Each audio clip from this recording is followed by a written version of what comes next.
साथियों नमस्कार, Satna star news में आपका स्वागत है। मैं हूं कैलाश बयासी। सौरभ शर्मा के बारे में, सौरभ शर्मा को कौन नहीं जानता। सौरभ शर्मा की नियुक्ति से लेकर कई करोड़ रुपए बरामद होने तक का जो सफ़र रहा, उसकी नींव किसके संरक्षण में किन किन बातों को नज़रअंदाज करके रखी गई, आइए विधानसभा में इस बारे में सुनते हैं पूरी चर्चा। मुझे उत्तर में एक नोटशीट भी प्राप्त हुई है 14/9/16 की, वही जो नियुक्ति पत्र में उल्लेख है। ये वो नोटशीट है, ये मुझे विधानसभा से मिली। इस नोटशीट में लिखा हुआ है कि सौरभ शर्मा का परिवहन विभाग के आरक्षक के पद पर अनुकंपा नियुक्ति प्रदान किए जाने का प्रकरण कलेक्टर जिला ग्वालियर को फलाने पत्र क्रमांक द्वारा 12/8/2016 के माध्यम से प्रेषित किया गया। अतः सौरभ शर्मा को अनुकंपा नियुक्ति प्रदान किए जाने संबंधी प्रकरण अपने अभिमत सहित प्रस्तुत करें। तो ये जो नोटशीट लिखी गई, ये जिस पत्र के आधार पर लिखी गई, ये पत्र माननीय कलेक्टर महोदय ने लिखा था ट्रांसपोर्ट कमिश्नर को। इसकी 3 कॉपीज की गई। एक कॉपी गई सौरभ शर्मा को, एक कॉपी गई सीएमएचओ को और एक कॉपी गई डायरेक्टर हेल्थ को। माननीय मंत्री जी को कोई कॉपी नहीं गई। लेकिन उसके बाद भी सौरभ से कुछ अपनत्व होगा, प्रेम होगा कि स्वतः संज्ञान लेकर के उन्होंने इस पे नोटशीट लिखी, जबकि उनको प्रेषित नहीं किया गया था ये पत्र।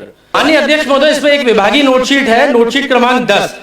इसमें इस नोटशीट के 14/9/16 की जो नोटशीट का मैंने जिक्र किया, इस नोटशीट के आने के बाद 4 बार उल्लेख किया है माननीय मंत्री जी की नोटशीट के अनुक्रम में। माननीय मंत्री जी के ये पहले पैरा में है, दूसरे में है, तीसरे में है और आखिरी लाइन बड़ी महत्वपूर्ण है। आखिरी लाइन में इसमें लिखा हुआ है,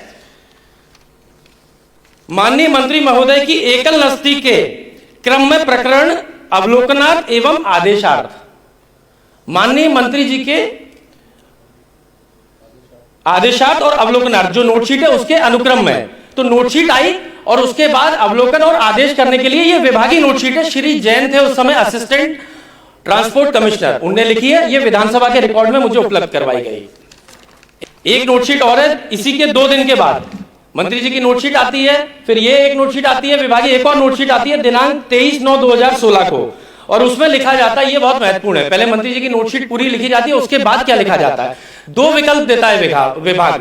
पहला विकल्प देता है कि अतः प्रकरण में प्रथमतः यह निर्णय किया जाना है कि क्या सौरभ शर्मा को लिपिक वर्गीय सहायक वर्ग 3 पर अनुकंपा नियुक्ति प्रदान की जाए। पहला नियम अनुसार उसको लिपिक या टाइपिस्ट या किसी पोस्ट पे ले जाना था, पूरा विभाग यही चाह रहा था। और सेकंड ऑप्शन आता अथवा, ये देखिएगा इसमें लिखा हुआ है कि माननीय मंत्री जी की नोटशीट दिनांक 14/9/2016 के अनुक्रम में परिवहन आरक्षक के पद पर, ये 2 विकल्प दिए गए। नियुक्ति की जो बात है माननीय अध्यक्ष महोदय, मैं नियुक्ति पे क्यों केंद्रित हो रहा हूं आपको बता रहा हूं। सौरभ शर्मा को फर्जी नियुक्ति नहीं मिलती तो आज मध्य प्रदेश की छवि खराब नहीं होती।